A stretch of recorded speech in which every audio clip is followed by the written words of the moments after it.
2 weeks of intense negotiations, chopping and changing it seemed on supposedly the last day on Friday. Where are we now? Saturday, the 11th day of negotiations. Where do we stand?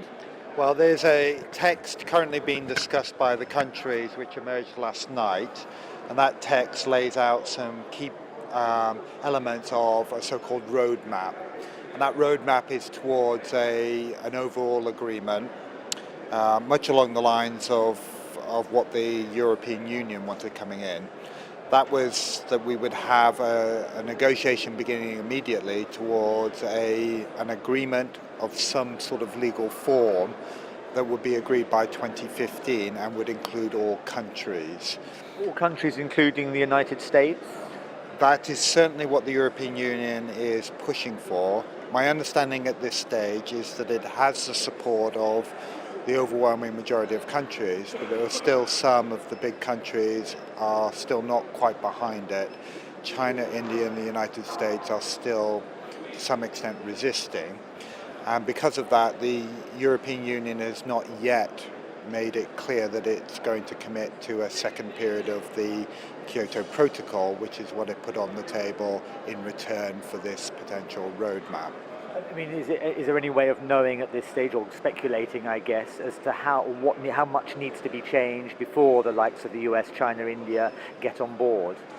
No, I can't really tell what will be the way forward. I am sure that all of the countries are negotiating in good faith and are seeking an outcome. I don't think anybody wants to walk away from the talks here and leave us with no agreement. The South Africans deserve a great deal of credit for having created a very friendly and constructive atmosphere here for the talks, and for that reason there's been less tension than there was, say, a couple of years ago in Copenhagen, and I think genuinely countries are doing their best to try and find a way forward, but these are always very difficult matters. You know, we have 194 different countries here. Trying to get them all to agree to something is a major challenge. I mean, does it seem likely that the developing countries are going to leave Durban with what they wanted when they arrived here? Does it seem as though they're likely to be disappointed? There will be something, but perhaps not as far-reaching, as comprehensive as they were hoping for? I think the developing countries have been the ones who have been most constructive in the negotiations here.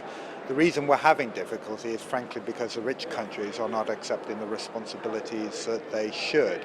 Remember, we're in the position we are today primarily because of the action of the rich countries, who are responsible for most of the rise in greenhouse gas concentrations in the atmosphere. And in addition, the rich countries have the means to support the action that's required, not just in their own countries, but also in developing countries. And the fact that they are not doing enough at this stage is creating problems. It's the developing countries who are reaching out. They are the ones who are trying to seek a way forward, because they understand that they are probably going to be the most exposed and vulnerable to the impacts of climate change if we don't find an effective solution. So I really do think that the onus is on the rich countries here to make the necessary changes to their position that gives the developing countries confidence about the rich world being serious in acting against climate change. I noticed that many of the developing countries just asking the question,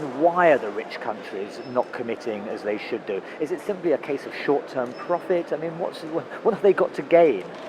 I think the danger in these negotiations is always that countries act on short-term national interest because they tend to dominate the political domestic situation back at home.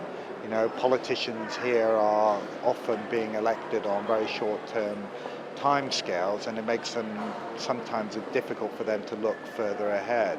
The fact is, though, remember, we're currently dealing with an economic crisis that arose through the fact that we did not recognize and act on very severe risks early enough, and we are dealing with the consequences.